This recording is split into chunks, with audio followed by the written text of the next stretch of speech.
Yan, so guys, ito yung day natin. No? Available naman to. Pag trip niya day 84K po. Ayan, may kompleto na yan. Actually, gagamitin nyo na lang. So, eto, itatap nyo lang yung wire dito. Tapos sasaksak nyo lang yung solar panel nyo. No? So, okay na siya. Tapos, eto, meron tayo SRNE. No? Eto, ongoing to na inaayos pa lang. So, kita nyo, wala pa siya mga wire.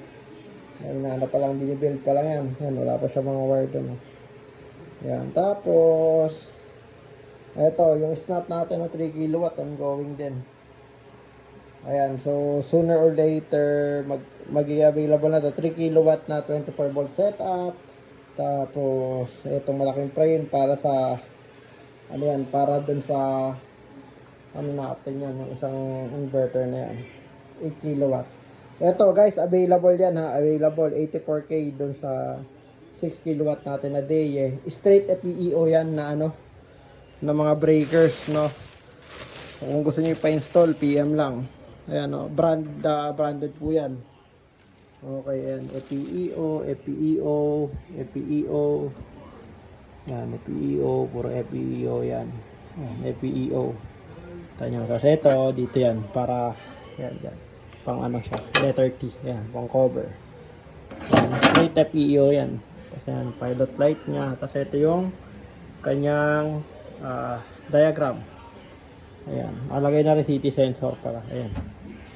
Okay, guys. Available yan ha. 84K lang yan. Okay. Tapos pala, ayun.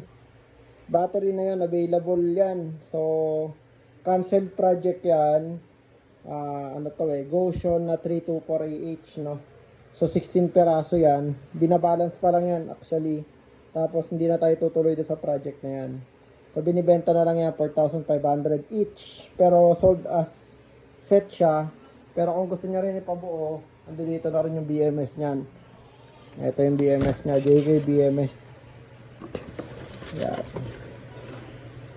So ito na lang, ikakabit na lang to. No. Ayan, pag interested kayo doon sa battery natin, ayan. Gotion 324AH. At sorry, 330 pala to, 330AH. Okay guys, inverter.